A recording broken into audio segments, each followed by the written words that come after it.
जिहेतु बुंखादों आङो लेहराम बर' बिथाङा सासे समाज सिबियारिमोन सासे लिरगिरिमोनबो कालचारनिबो बिथाङा मोजां मेथाइ खनगिरिमोन दामगिरिमोन आरो समाज सिबियारिमोन फोरोंगिरिमोनबो बिथाङा तामुलपुर समस्तिखौ नेतृत्व होनो हागोन आरो गोख्रों मानसिनि थाखाय आं बिथांखौ माने सापर्ट होदोंमोन मदद होदोंमोन किन्तु एबारनि बेलायाव आङो सन्तुष्ट नङा सासे उन्दै गथ'खौ जाय माने बेक्तिगत मोजां भद्र गथ' उन्दै गथ' सासे उन्दै गथ'खौ केन्डिडेट हिसाबै दैखांदों बियो कुनु जाति जनगोष्ठीजों जेबो सम्पर्क गैया तामुलपुर ओनसोलनि समाजफोरजों कुनु सम्पर्क गैया रावजोंबो लिंक गैया राव गोदानै ओंखायनो बिथांखौ रायजोफोरा एक्सेप्ट खालामाखै रायजोफोरा गनायनानै लानो हायाखै ओंखायनो आङो जिहेतु बिथांखौ गनायना लानो हायाखै आरो रायजोफोरा आंखौ थिननाय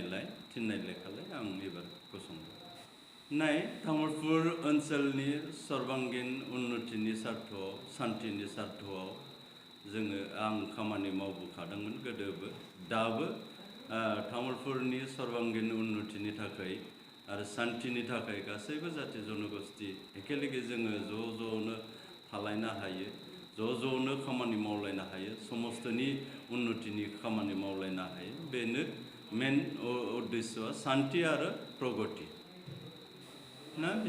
बिथांनि बाथ्रा अधिकार दङ बिथाङा खेबनै एमएलए जाबोनाय बिथाङा राइट्स दङ सोब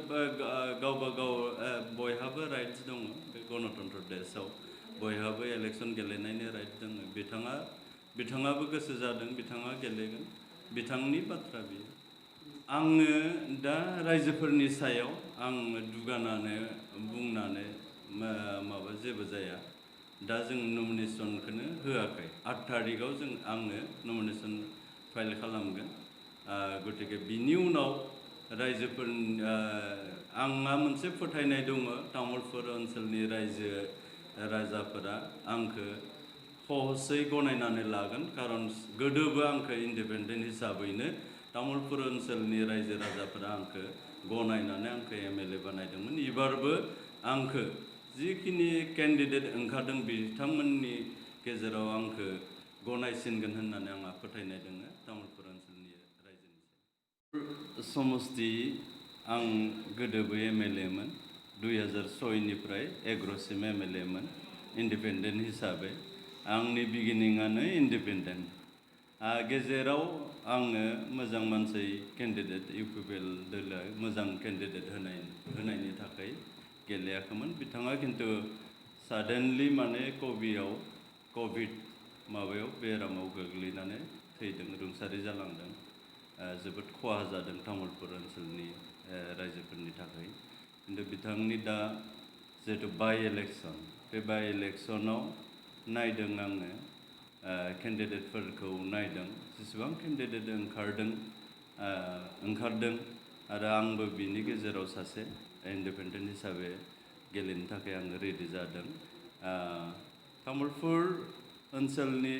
गासैबो जाति जनगोष्ठीखौ मोजाङै नेतृत्व होबोदोंमोन आं बै समावबो आरो आंनि बै समनि खामानि मावनायनि थाखाय मोजाङै गासैबो जाति जनगोष्ठीजों मोजां सम्पर्क लानानै खामानि मावनायनि थाखाय दिनैबो आंखौ तामुलपुर ओनसोलनि जाति जनगोष्ठी बिभिन्न धर्मलम्बी मानसिफोरा रायजोफोरा आंखौ